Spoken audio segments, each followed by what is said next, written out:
we are gonna be doing a reaction to the brand new food theory video, and we are doing this reaction on live.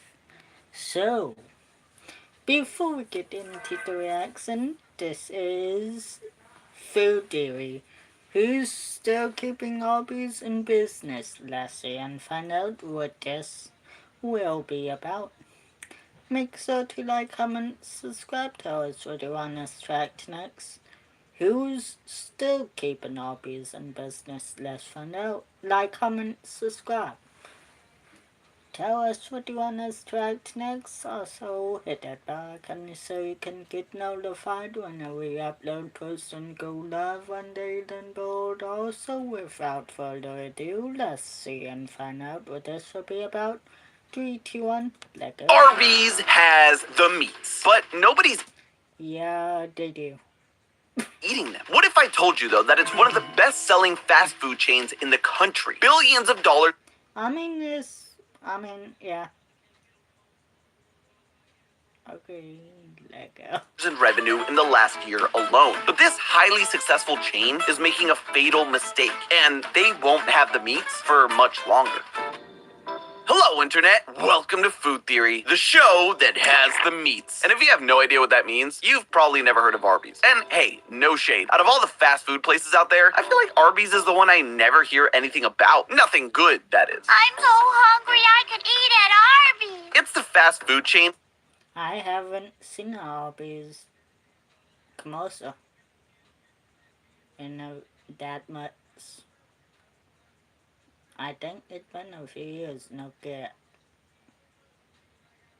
Yeah, a few years, no cap. with the infamous slogan that it's got the meats. But not in the traditional fast food way, with things like cheeseburgers. Arby's makes roast beef sandwiches. Hey, you gotta stand out against the rest, I guess. But I can honestly say I've never had a hankering for a roast beef sandwich in the same way people crave tacos or burgers or pizza or anything like that. This and many more reasons are why I've never had Arby's. In fact, I've never really thought about it outside of impulsively repeating, "We've got the meats," at horrifically timed moments in my life. It wasn't until I was hanging out with our GT Live channel manager, Tay, one day, because we're besties, that the subject came up. They were all like, "Santi, you're one of the smartest and coolest people I know. Answer me this. Who in the heck is keeping Arby's in business?" They're gonna kill me when they see this. But they had a point. I mean, my perception of Arby's is so low that I just assumed Arby's was long gone. A fast food chain that disappeared due to unpopularity. But it turns out I was dead wrong. Not only is Arby's still around, but it's doing pretty well. In Okay, that's pretty good, I guess. 2024, Arby's was ranked 25th in sales among U.S. restaurant chains. That may not sound so high, but when you consider it's higher than Applebee's, Papa John's, and Five Guys, you realize Arby's is doing more than just getting by. So now I'm intrigued. What has kept Arby's afloat this whole time? Is it competitive pricing, their marketing tactics, or something else entirely? That is what we're going to find out today, and hopefully you can stomach it as we dive into the world of Arby's. Before we can get into what Arby's is doing today, it's important we talk about their history, because Yeah. whistle, it's a roller coaster. In the 1960s, brothers Leroy and Forrest Raffle were inspired by McDonald's, which was killing it by franchising their business centered around the cheeseburger. Clearly, the food industry I never been to Arby's. I heard about it, but I never been to Arby's. No cap, let go. was going places, and they wanted in on the action. But knowing how the burger department was largely cornered by the Golden Arches and was shortly followed by the new rival Burger King, the Raffle brothers wanted to find a fast food item that stood out. So they decided to go with the roast beef sandwich. And with their niche fast food idea, they opened their first restaurant in 1964. That restaurant was named Arby's, which was loosely based on their initials. Raffle brothers, Arby's, kind of a stretch, but hey. Yeah. Well, yeah. It works. And so did their restaurant. Even though their roast beef sandwich cost 69 cents, noise, and a McDonald's burger at the time only cost 15 cents, they still saw large success, opening multiple restaurants the following year. By 1970, Arby's had 300 locations across the country. Arby's may have a bad reputation now, but clearly it was liked by many in the 70s, and could Okay.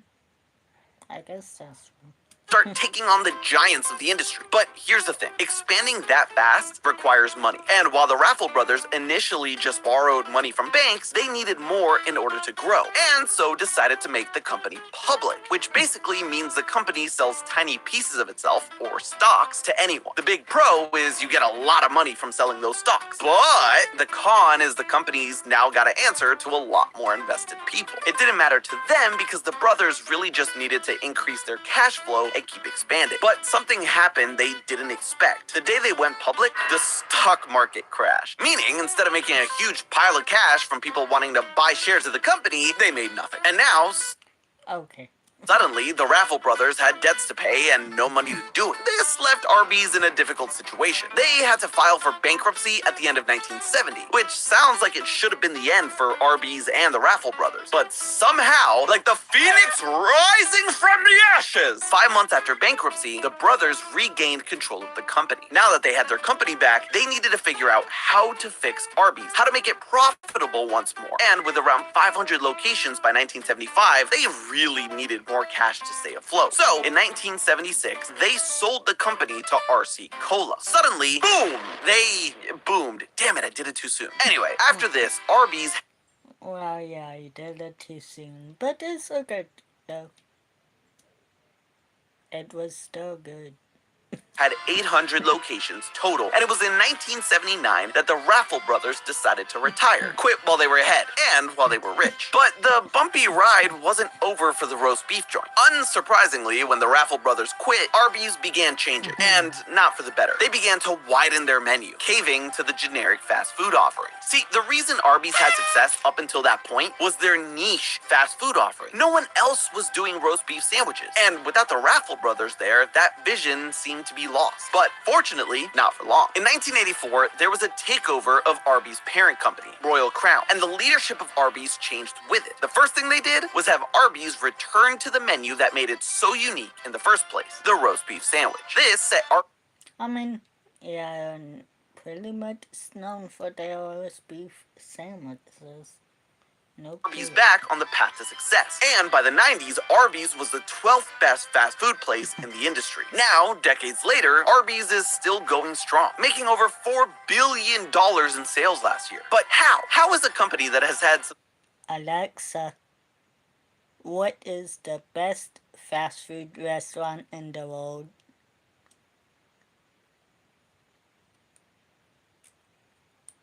McDonald's is widely recognized as the world's largest fast food chain with over 37,000 locations across 120 countries. Other global favorites include Subway, KFC, Burger King, and Pizza Hut, with Alexa, thousands of locations worldwide. what's the best fast food restaurant for good food?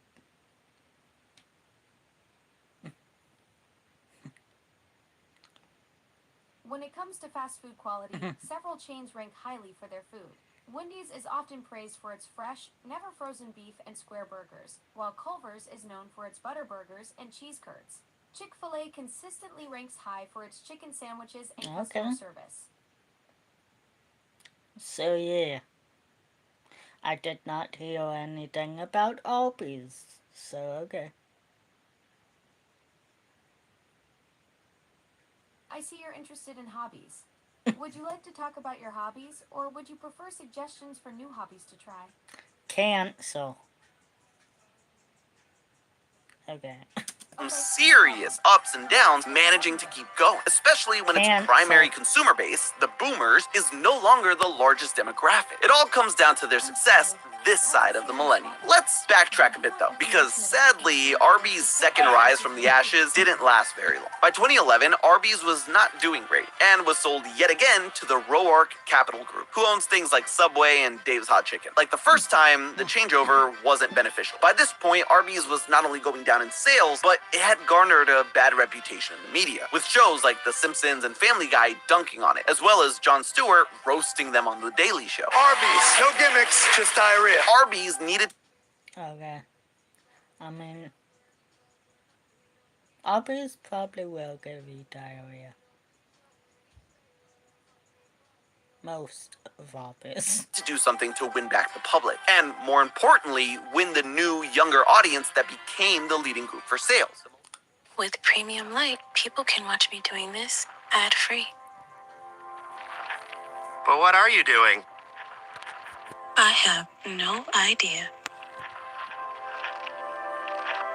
Introducing Premium Light. Way less interruption. And more importantly, win the new, younger audience that I skippily like that video. That ad. Skippily like no cap. became the leading group for sales, the millennials. So by 2014, Arby's switched up their slogan to the one we know today. We have the meat. They returned their focus to I have this reaction. what they were offering, meat, and lots of it. But on top of that, they decided to go for more tongue-in-cheek marketing strategies. Rather than doing what most chains were doing and following the healthy eating trends, offering vegetarian options and low-calorie options, Arby's doubled down with their new slogan as well as ads that showed their meat carrot. Oh yeah, meat carrot. Imagine having to Google that for the better part of the day. I have seen things, man. Okay. Anyway, Arby's decided to just be funny and not cave to the ways of other fast food joints. Even with their bad reputation, they decided to lean into it. They often tweeted Jon Stewart regarding his comments towards them. And when he left The Daily Show, they made a montage of all the times Jon made a joke at Arby's expense. Even Alexa, what's my notification?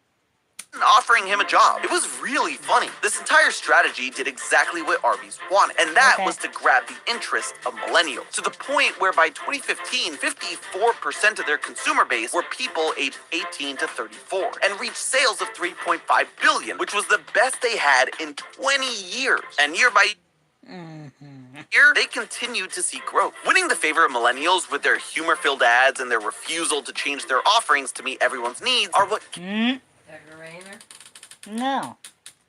No, I want to say hi, Rainer. kept Arby's growing year by year. And Arby's is still relying on the millennial generation to keep them propped up based on their latest promotion, the loaded Italian sandwich. The promotion was the return of a famous Arby's item menu. This isn't anything new for a fast food place. Bringing back a menu item is a pretty classic move that increases sales due to nostalgia. McDonald's does it all the time with things like the McRib or the Grimace Shake, creating a huge rise in sales. But the reason Arby's promotion is so important is that it shows their reliance on millennials. The loaded Italian sandwich was originally launched in 2015. The same year they saw their best growth for the last 2 decades, the majority of which was millennials. Clearly, Arby's wasn't just wanting the customers to relive the glory days, they wanted to as well. The ad featured Jersey Shore Hey Alexa, voice methods window clean. Unfortunately, texting isn't currently supported. Okay. Hey Alexa, send the voice message to window clean. Okay, AJL. Did you mean Raina the window clean Raina? Yes. What's your voice message? Also, my mom said hi just to let stars, you know. Jenny and Nicole, who ended up having their own spin-off series that it sucked, but was mainly watched by millennials during, you guessed it, 2015. Another bit of 2015 nostalgia injected right into Arby's strategy. Arby's wasn't just tackling their loyal customers. They were literally trying to go back in time to the year when they saw huge success, hoping history would repeat itself. Ironically, history did repeat itself, but not in the way Arby's might want. Rather than repeating the years I mean, yeah, that's true. Not in the way you probably want, okay. years of success, Arby's has gone into a blind panic to help its franchise from collapsing, and in doing so, is falling back into one of the many traps that caused Arby's to struggle to get ahead in the first place. If you look at the Arby's menu today, you'll notice that it offers way more than its trademark roast beef sandwich and cut meats. They have double bacon cheeseburgers, crispy chicken tenders, chicken sandwiches, Greek heroes or gyros, however you say it, and wraps. Stuff that you can find at pretty much any other fast food restaurant in the US. Arby's is widening its menu offering in order to compete with other chains and appeal to everyone's needs. But by doing this, they've lost what made them so popular to start with, and what brought them favor with the millennials. Arby's always stood out because instead of being your standard fast food chain, it offered quality beef, not your cheap Okay, now I wanna try Arby's, no cap. Hamburger, even from their earliest days when their Well, sandwich maybe. cost 4 times what a I don't McDonald's know yet. cheeseburger did. They were giving people something different. And the reason they saw But I huge liked growth it. in the mid 2010s was because despite them facing pressure from other fast food chains to Molly loves her Dental Life dog treats. They help clean teeth and freshen breath, reduce tartar buildup, and have a tasty chicken flavor. I like mine too. huge growth in the mid 2010s was because despite them facing pressure from other fast food chains to conform and begin offering options for all kinds of people from healthy eating to vegetarian, they stayed true to their product and unabashedly doubled down on what made them great. We have the meats. No veggie, no burger. And I have my girlfriend. End of discussion. This is what the millennials enjoy. It's the reason they became their main consumer base and why Arby's have managed to still be here 10 years later. More than that, it's part of their identity. But last year, sales dropped by over 6%, and franchise locations have started to declare bankruptcy. Now they're backpedaling and changing their philosophy and the very thing that has kept them on the map, their identity. The thing that is also so ridiculous about this is, like I said earlier, they're repeating history. Arby's already did this exact same thing back in the 80s. After the Raffle brothers left, the company began offering hamburgers to compete with the likes of McDonald's, but it didn't work out for them. Fortunately, due to a hostile takeover of the parent company, a new CEO decided to change it back to how it was. And that is when sales began to go up again. Despite this being a Bless myself. clear lesson in Arby's history, it sounds like it's been forgotten. Instead of staying true to their convictions and their identity that their consumers had grown to love, they're instead just trying to stop sales from going down. And clearly, Greek heroes are not what their consumers want. Funny enough, if they want to do that and to tap into Gen Z, the new generation of consumers that'll keep them in business, they have to stick to who they are. By trying to copy burger places or chicken places, they've just become another faceless fast food joint in the eyes of Gen Z. They have to go back to their niche and the attitude that came with it. The lesson is this, Arby's. Don't go chasing waterfalls. Stick to the lakes and the rivers you're used to. Because the reason your sales were climbing wasn't because your hamburgers were better than McDonald's or chicken tenders better than KFC. It was because what you had to offer was nothing like the competitors. You were competing, sure, but you were... I mean, I do want to try a chicken sandwich and chicken tenders at Arby's now. No cap, they do sound good. on a totally different playing field. You were different, but now you're becoming a scrub and losing what had people digging on you in the first place. You're losing the meats. But hey, that's just a theory. A food theory. Buen provecho. And hey, ever wonder what happened to the dollar menu? Click the link on the screen now. And as always, I'll see you next week. Okay. I'm Stephanie, actor and Walmart Plus member. I'm her body double. I have Prime. Ow! I poked you. With Walmart Plus, I get free same-day delivery on all kinds of stuff. Wait. Nice. This will be the end of the reaction though. If you like the reaction, make sure to like, comment, subscribe. Tell us what you want us to react to next. What did you think about this reaction? 10 out of 10. 10 out of 10 on this video. 10 out of 10 on this reaction. Let us know though in the comments down below, and that's no cap. Till then, boys. Also, make sure to hit that bell icon so you get notified whenever we upload post and go live on Dayton Boathouse. And we do have a live stream scheduled for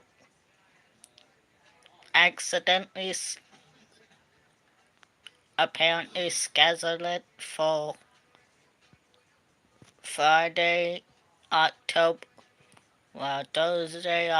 11th, but it was supposed to be October 13th, but we will fix that, maybe. We're going live on the 13th, so yeah. And every day, pop decent before then, and okay. Anyway, they done bold always hope you like the reaction, and we are out.